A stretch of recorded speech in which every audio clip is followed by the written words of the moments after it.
An interesting week it has been in the country. Several judgments been given at the Supreme Court concerning elections here in Nigeria, gubernatorial elections.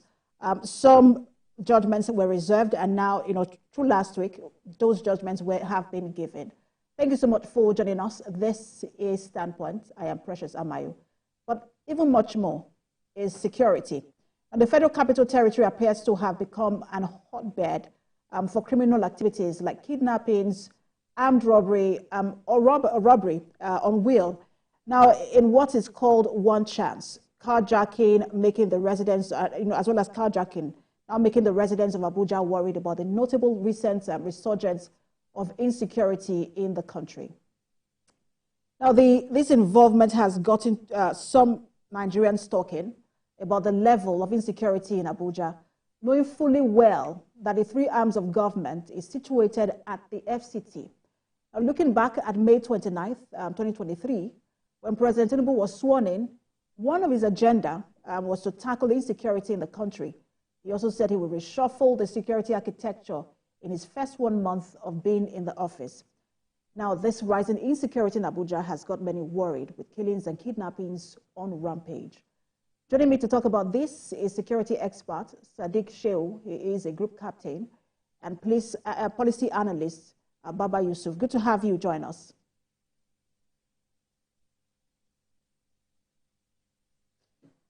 Group Captain Shehu, let me begin with you. Many have talked about how, it will now look like these kidnappers have become emboldened. We've seen at some point, just, between the transition period of the former President Buhari and this particular administration, it seemed as though the rate of kidnappings reduced. But now, in the FCT, which is a capital territory, we hear about these kidnappings every other day. What exactly is going on?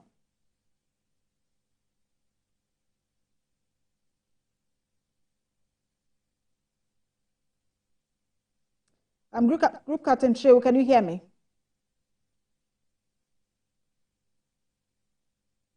All right, so let's take a break to seem as though they can't hear me. So let's just take a break, and then when we return, I'm sure we will have fixed all of that. Stay with us.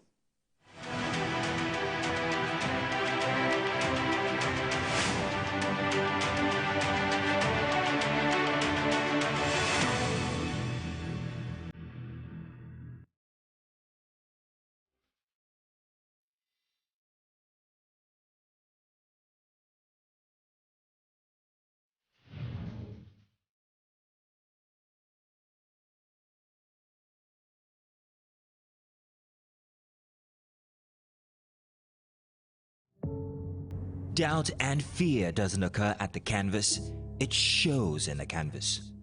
It shows the conation of raw earthen material slabbed, stroked and molded at a pace provided by the doubt and fear. Every move way in the struggle of one to the other, merging the past to the present, brushstrokes of colors seen but not known. For when the wailing stops, the pieces settle down in abject beauty erected for a century of a century. Speaking, advocating, protesting as the arts are meant to be.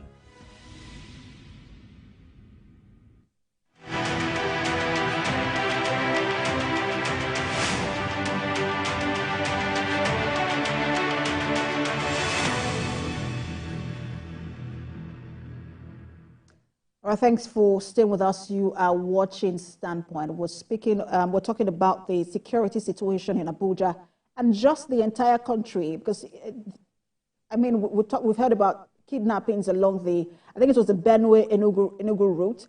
And so it's not just the FCT, but the entire country. But we will begin with the FCT, and we'll have joining us now, Group Captain Shehu. Thank you so much for joining us. I wanted to ask you, we've seen at some point a lull in kidnapping activities, especially between that transition period, of former President Muhammadu Buhari and the current President Tinubu. Now, it would seem as though, the kidnappers are on rampage. What exactly is going on? Well, normally the lawbreakers or the kidnappers themselves, they have their own lull periods, and they also have their own active periods.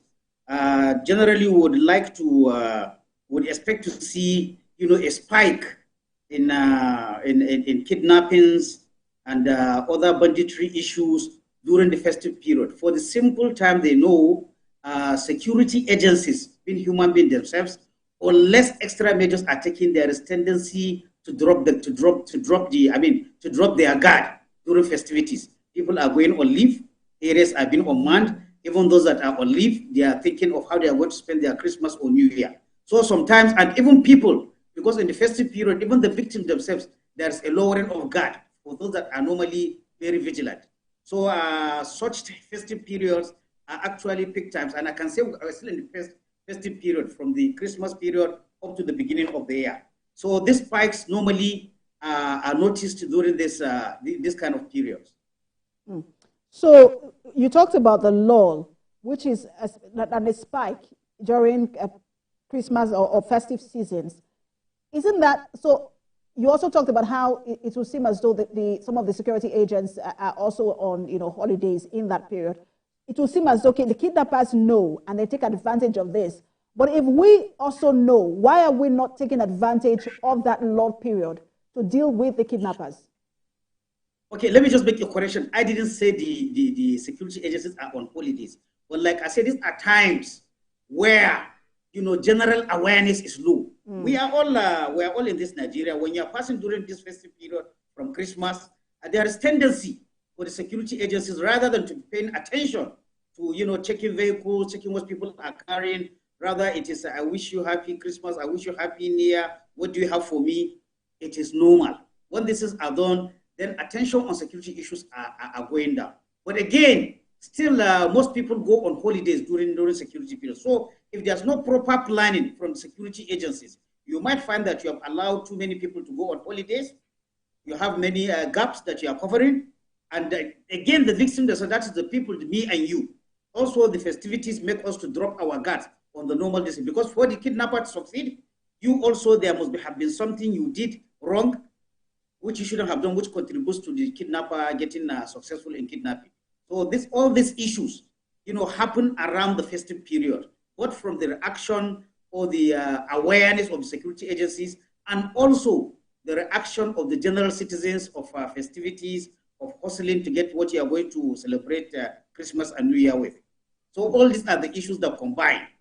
However, whatever it is, as analysts of security, really the spike in this kind of incidents over this beginning of the year is really, really very alarming. Not only in Abuja, I must say, not only in Abuja, but generally. We're seeing spike even in the Northeast. We're seeing some activity of the Boko Haram that has been for a while died down, and then the bandits, and then the kidnappers all over the country. It is really an alarming situation. The only way to resolve this, since it is something that is generally known, it's a trend then it is incumbent. It is incumbent not only by announcement, because with due respect, sometimes we hear like other security agencies saying they are putting things in during the festive period. There must be that deliberate planning that during festivities you expect a spike. And at that time, I think that's also why you need more and more vigilance from security agencies. And that's the question I was asking earlier. What are we missing? Is it that during the lull of activities, security agencies are not taking time to plan properly and preempt the attacks during the festive season and say, okay, look, we know that this is going to happen. Let's have a proper plan to prevent these attacks, or at least minimize these attacks. You see, the issue of being aware is preventive. A security agent, whether police, whether military, whether DSS on the road looking out, if you're on alert, a kidnapper is likely to carry some hidden things, either in a car or in a bag. He's not going to be carrying his gun and be watching. He's going to hide it. So vigilance in checking people that they are passing. Vigilance and even looking the reaction. Security people are trained. Sometimes even the body language of somebody will make you to say that I need to check this guy very well. But if the hustling is for what am I going to get for Christmas, then certainly something is going to give. I want to be practical here. We ply the road. All of us ply the road during Christmas. During Christmas, especially when salaries are late, not that it's an excuse. There's tendency for the man, instead of saying, Oga, what do you have for your boys? What do you have for your boys? Somebody who has ulterior motive can easily have some money so that he can give the security man so that to take away his mind from properly checking him. These are the issues I'm saying. The security men are there, but the level of vigilance might drop because of so many factors. That is a fact, which is observable for anybody who plies the route. And I wanted to talk to you about the mobile police. One would imagine that this was the reason that there was, that particular arm or unit of the Nigerian police was set up. Would you say that, there have been adequate deployment of the mobile police? Well, when you're talking of deployment, it's not only the police, it's even the whole security agencies. What is the strength? Since we started having multiple security challenges, from Boko Haram to bandits to family headers, what actually, in concrete terms, how have we increased our personnel? Yeah, people sometimes will always talk about technology. Technology has its use, and it helps a lot. But there are things that it is only the human element. There's no way technology can check somebody's back, for example. There's no way technology can check somebody's boot. You need people. You need people to be active. So, when you talk about mobile police, even the whole police itself, how many are they? The mobile police as a specialist force, how many are they? But again, I want you to understand that the mobile police are for actually, almost like a combat intervention. The kind of security you need to stop people from being kidnapped is to make sure that the kidnapper on his way from where he's coming from to where he's going to lodge the kidnapping, you intercept him either by discovering some things he's carrying or by the way he is trying to hide some things. That is a preventive measure. You don't even necessarily need mobile police for so, because if you are talking about mobile police, you are talking of a situation where the people have already taken their victims, which is too late. We should be talking about proactive. We should be talking about prevention. We should be talking about intercepting the kidnapper before he gets to any whether it is an estate, whether it is a house that he wants to attack. That is whether it is a school. We should be talking about that interception. And interception comes from human intelligence, human screening, human surveillance, vehicles, what people are carrying about. That's why you're going to stop the kidnapping before even it happens. Because with due respect, people have to understand, once a kidnapper has already taken the people, almost the whole power is with him. If he has the victims in his hands, I think you're already going to him. In fact, he's negotiating from a position of strength. And your choices of how you are going to deal with him after he has taken the citizens or the victims, your options are limited, very, very limited. All right, so let's bring in Baba Yusuf. He joins us from the nation's capital, Abuja studio. Baba Yusuf, you are in the nation's capital, and all of this is happening. It's a national issue. But for the nation's capital, people are really surprised because one would imagine that, look, to infiltrate the nation's capital, and we know that these are usually border communities, but to infiltrate the nation's capital, it should take a lot, to carry out this kind of attack. What do you make of it? And what's the atmosphere like in the nation's capital? Thank you for having me, Precious. To take a step back, we need to, for me, it's not a surprise. Everybody knows that in the past 8 years, the insecurity in Nigeria has deteriorated. We had pockets of insecurity challenges within the Abuja metropolis and its environs consistently in the past 6 years. Probably this one is coming to trigger some actions that may potentially, change the direction of how we see things, especially at leadership level. During the administration of President Muhammad Buhari, we had a situation where the residence of the chief of staff to the president was boggled, and since then we heard that they were at the heels of the criminals. We are yet to hear whether they were apprehended or not. That being said, this is a reflection of failure to act at the right time, Precious. But then let us take a step back and dimension this issue to appreciate, where we are more than what we think. Because unless you do a root cause analysis, it will remain a talk shop and government will remain, going about, issuing out mantras and rhetorics without the issues being addressed. Of course, suffice it to say that what is happening in Abuja is an escalation of what is happening in the entire nation. We are aware that according to the Global Firepower Index, which rates the military power of any country, Nigeria rates currently 4th, in Africa, behind Algeria, behind Egypt, behind South Africa. This is a country that is the most populous country in the world. I mean, most populous black nation in the world that is standing 4th behind the 3 other countries whereby the total population of Egypt, Algeria, and South Africa is less than the population of Nigeria. And that tells you how bad things have become. If you take a look, behind in the past, where Nigeria is positioned in the scheme of things in terms of military firepower, you can understand where we are today. And taking it also to the number of policemen in Nigeria. If you talk about internal security, according to the Inspector General of Police, we currently have about 370,000 policemen, with a ratio of 1 to 600 citizens currently in Nigeria. In fact, a couple of weeks ago, he made a public declaration that the Nigerian police requires additional 190,000. And I think that is a conservative figure. In my opinion, nothing less than 250,000 boots on the ground are required for the police to at least try to contain the situation in the mid to long term, not in the short term, because there's a process of hire and training, before they are brought into the system. The same with the Nigerian army. Less than 300,000 boots on the ground for the Nigerian army, where we are facing a multidimensional insecurity issue. Now we are discussing Abuja today. Permit me to expand this conversation, because we need to understand that the rate of kidnapping, banditry, armed robbery, and all that is a reflection of an overarching insecurity, situation in the country. We have, the ISIL and ISIS and Boko Haram that have, been holding sway, placing their flags in some northern countries in Nigeria, which are factors, due to some factors that I will discuss further, during this discussion.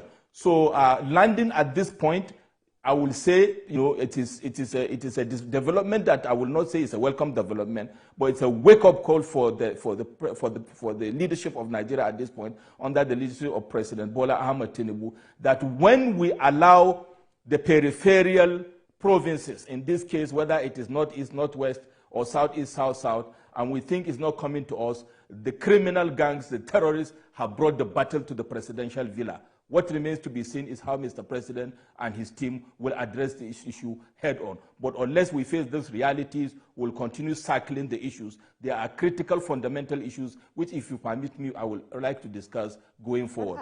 But of course, it is very tense in Abuja at the moment. I'm staying with you because of the figures you just reeled out, in terms of the capacity of our security agencies, and that's also in terms of the numbers. And so when you look at these numbers, 370,000, or maybe a little over 370,000 for the police, and then almost the same or less for the military. And then you hear the IGP, Kayode Egbetokun, saying he wants to create special intervention squads. He has said that, for Plateau State. I hear that is being put in place in Plateau State as well. But you are creating these squads this intervention squad from the same police officers you have. It's not like people are being recruited. So, I mean, what does that tell you in terms of the impact it will have? To be honest, I don't envy the position of the Inspector General of Police. He is just struggling and trying to manage the situation. In other words, he's telling us that he does not have the inherent capacity and empowerment to fight internal security. And that is how I argue with those that are saying the military should remove its hands from our internal security situation. They don't understand the dimension and the depth and latitude of the security issue we have in Nigeria. When the Nigerian policemen have to deal, or Nigerian police force has to deal with ISIL and ISIS and Boko Haram, and you say you allow them to manage a situation where they are seriously undermanned, because they have a less capacity boots on the ground, no equipment, no tooling. You see policemen that can hardly, they use their money to procure boots and uniform to fight this issue. It leaves much to be desired. So the interventions, quote and unquote, that the IGP is trying to provide, which is not novel, the same, his predecessors have been doing the same, is what I call a fire brigade approach. And then the question is, if the IGP is providing this intervention for Abuja, what is happening to the other states? So you can imagine the challenges the IGP is facing. So we need to see the president going back to the drawing board while we have the quick fixes, we are happy to hear the arrest of this notorious kidnapper in Abuja, which we need to talk about. Why is it, unless you have a presidential focal point or order, that you quickly see some quick interventions and yielding results? What about sustainability? What are the root causes? Like I said, we need to go back to the fundamental issues. So the IGP intervention will be there, but I will tell you it's a flash in the pan. I'll bet maybe in the next 3 to 6 months, the IGP will try to struggle with his man and material resources to see how he will bring balance for us to maintain this optics or political standing to the world and to Nigerians that we are up to the task. But there's a lot of work to be done over and beyond even hiring the personnel, over and beyond even bringing the equipment. For example, we have less than 30,000 immigration officers with over 1,400 unmanned insecure border points in Nigeria, land and air, which is a critical failure factor to secure your nation. So I will talk about policies and other down the line.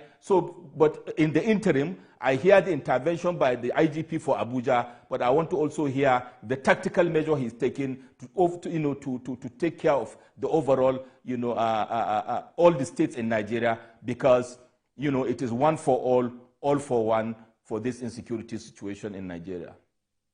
All right, let's bring in the group captain. Group Captain Shehu, you've heard all that Baba Yusuf has said. He's really touched on the issue of numbers, and some have said that is a key challenge, especially now that the IGP is talking about creating special intervention squads. If you're going to do that for every state, where do you find the personnel to do that?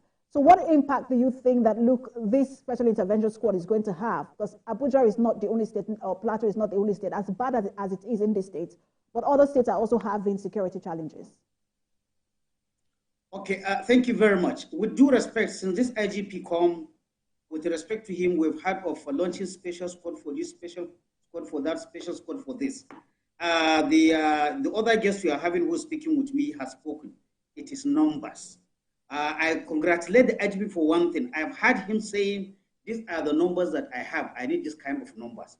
Other security agencies should do a similar assessment. Because no matter, like I will continue to say, no matter what you have in technology, there are certain tasks.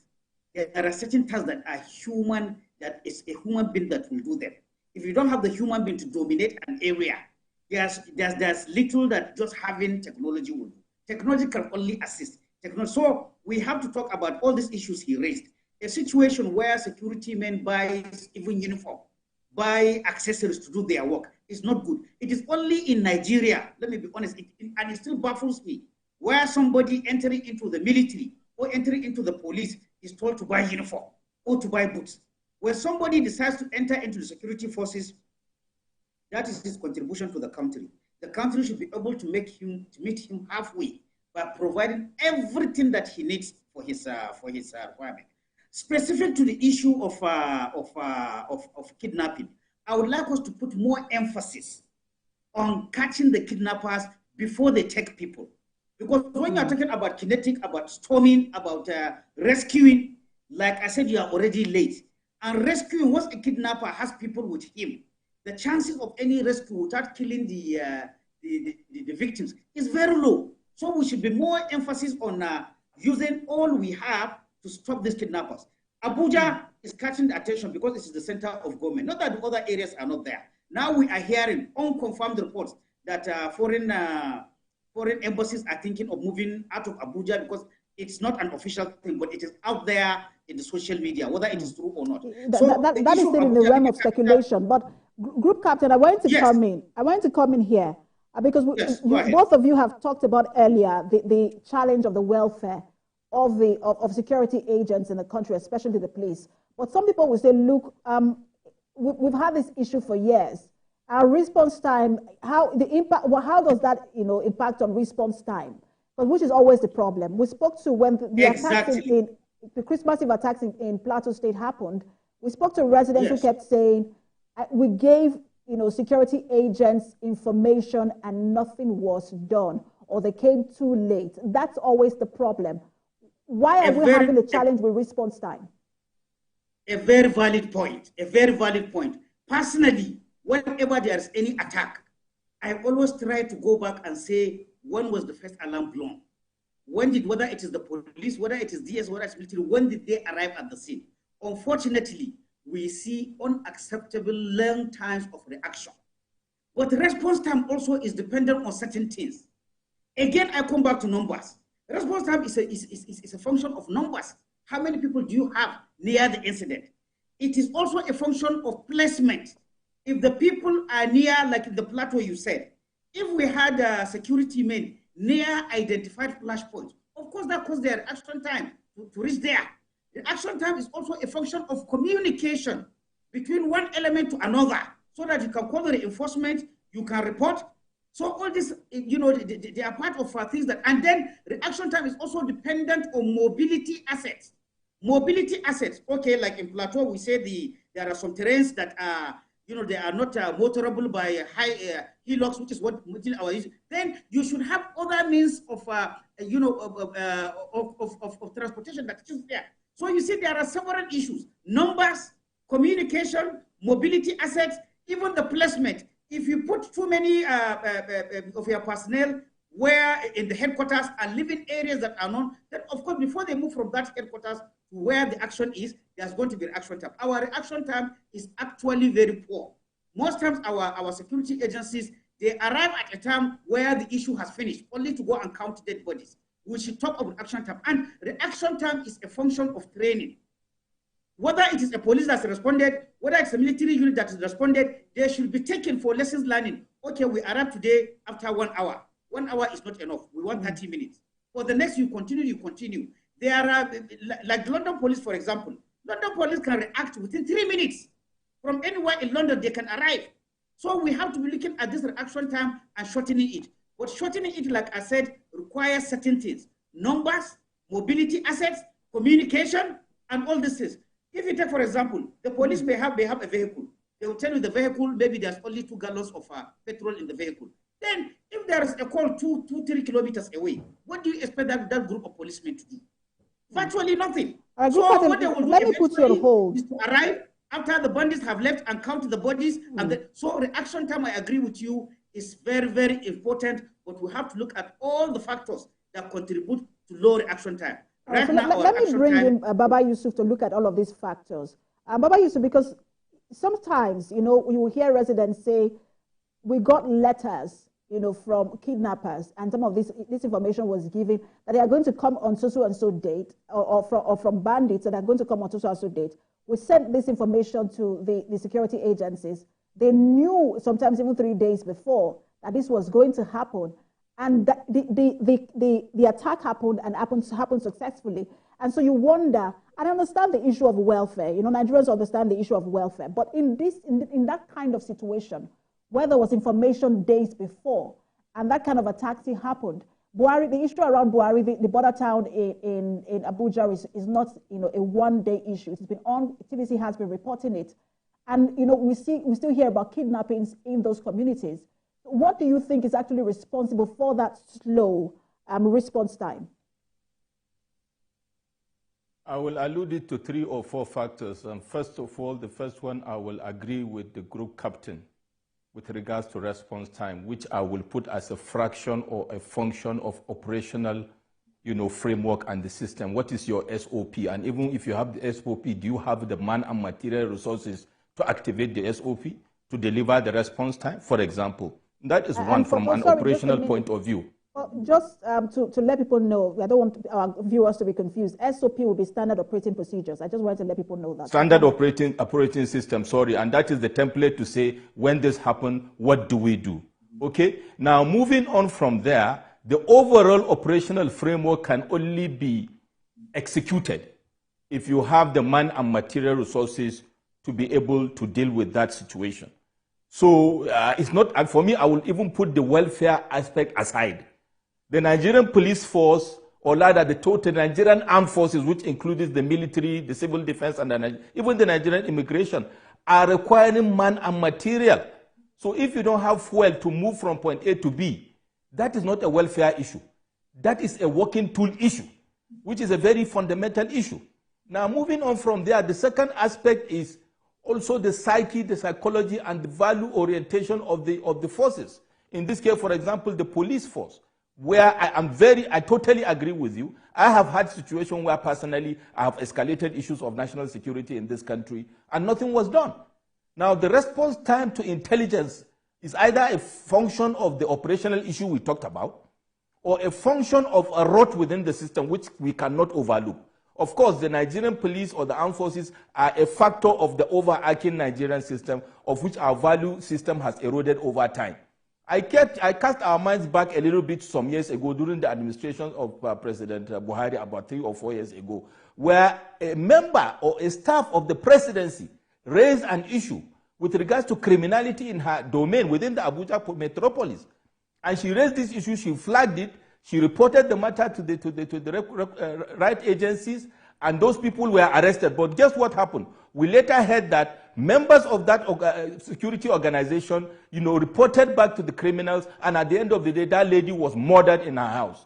And these are some of the issues where you even see citizen participation is eroding. We know what happened on the way to Kaduna over time, where people report issues of terrorists and the villages are sacked. So response time is a function of operational capacity, the core values of the organization, and also lack of consequence management, where the requisite materials are man on the ground and nothing was done. What was done by the hierarchy or chain of command or by Mr. President, as the case may be, to make sure that when people receive such intelligence report, because it's not just a police issue, we also have the same issue across the agencies of government, people sit on their hands until when things happen and then they react. So in that situation, operationally, even if you have the man and material, you cannot deal with an issue that you have refused to proactively deal with, that you react to.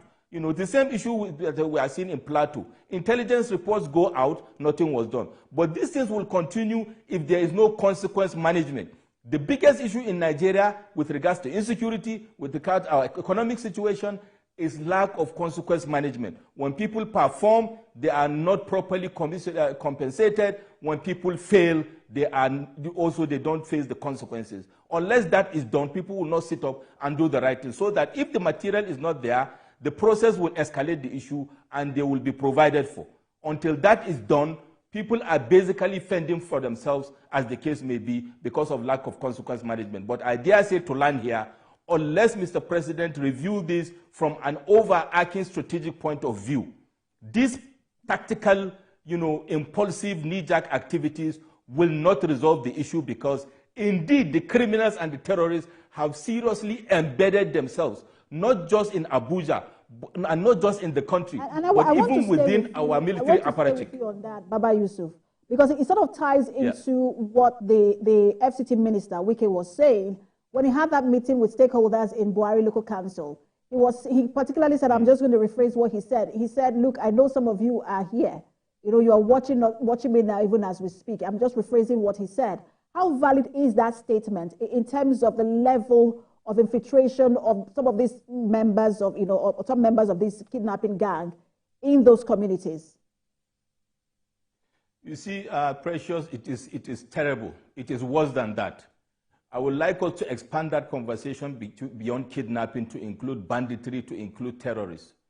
Let me remind us what we already know, because most of the security issues in Nigeria we all know. We just need to cast our mind in the right direction or look at the right direction.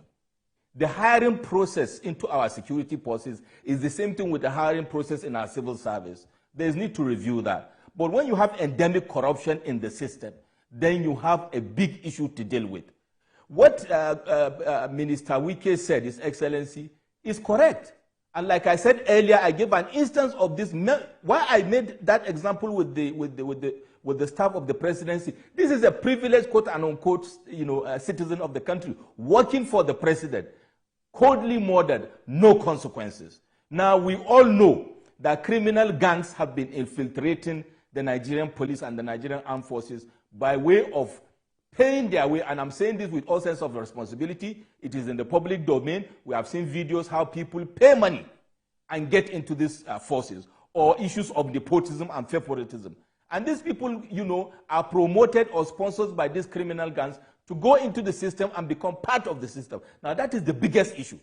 And that is why even our proactive measures, our tactical plans, are already known to these terrorists and criminal gangs before our good citizens and good officers, move in to execute. And that is a big issue.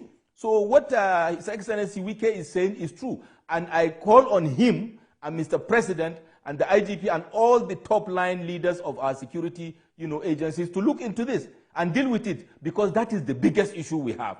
When you have what you call the enemy within, then there's nothing you can do to succeed, because unless you deal with that enemy, you minimize to, and first of all, identify, find the root cause of the issue and know how to deal with that. There's less that you can do. And that is why we have today a situation whereby when our armed forces move in for an operation, before they get there, whether it is the bandits or the kidnappers, they are already aware. And even when they are arrested, if we go back to the issue of this notorious Evans kidnapper, we heard one at Eya, he was arrested in Owerri, in Imo State, and later on he was let to go. He went through the system because of the bad eggs we have within the armed forces. Of course, like I said, it's not only about the armed forces, but an overarching issue that is a societal rot that needs to be dealt with. Otherwise, systems, processes, procedures will not work when you have corrupt people. All right. I want to bring in the group captain on this particular issue. Group Captain Shehu, how deep is this particular infiltration?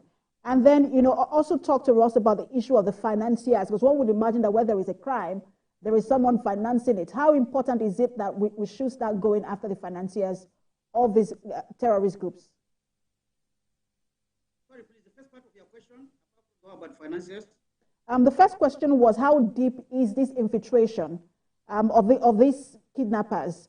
And then what should we do in terms of going after the financiers of these terrorist groups? Well, unfortunately, since the last administration, we have been hearing financiers have been apprehended.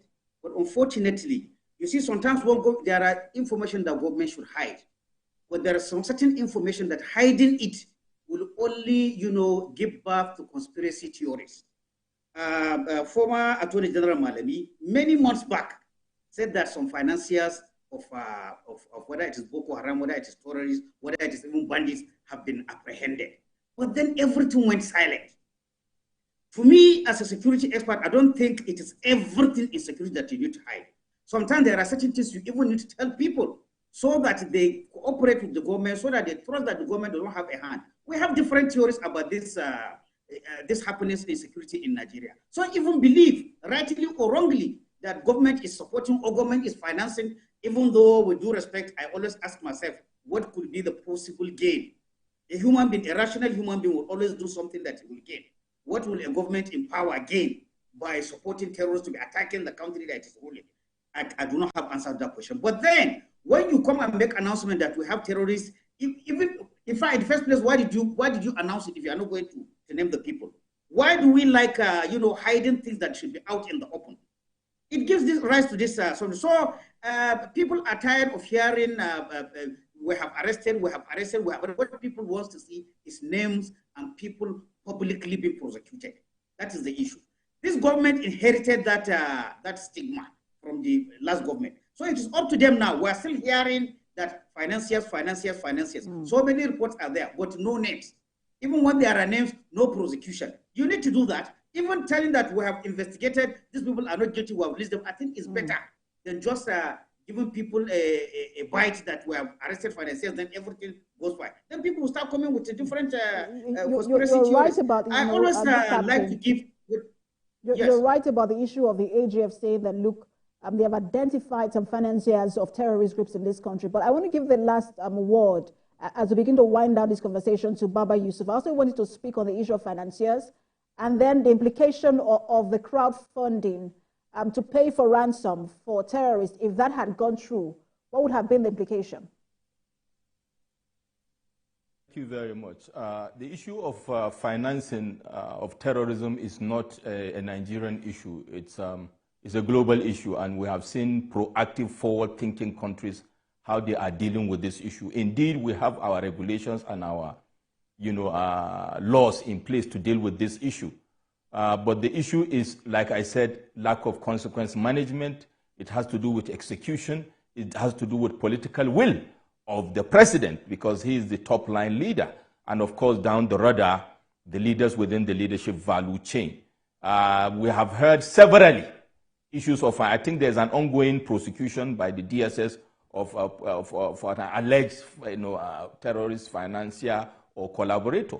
But this remains, when a country reduces issue of insecurity, kidnapping and banditry and whatever terrorism to a political issue, precious, then that tells you that we are facing a doom and gloom that will not come out of. This is beyond politics. This is beyond optics. When we use these rhetorics and mantra to redirect attention of citizens, then we are saying we are not serious. I agree with the name and shame process. I agree with not just naming but taking action. And it has to do with communication strategy of the government to come and tell us we have done A and we have been able to achieve B, so that other citizens will continue to support the government and the bad guys will know that things are no longer going to be the same.